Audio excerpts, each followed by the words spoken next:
Yeah, okay. Bring it in.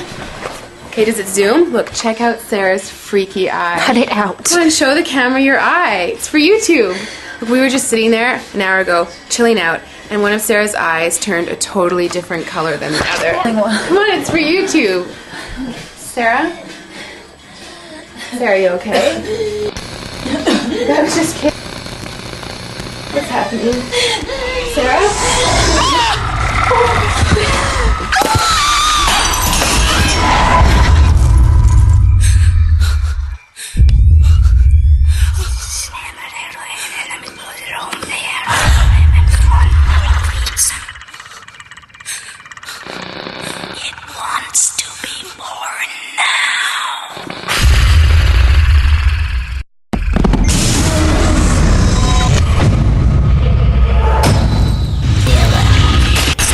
Wants to be born.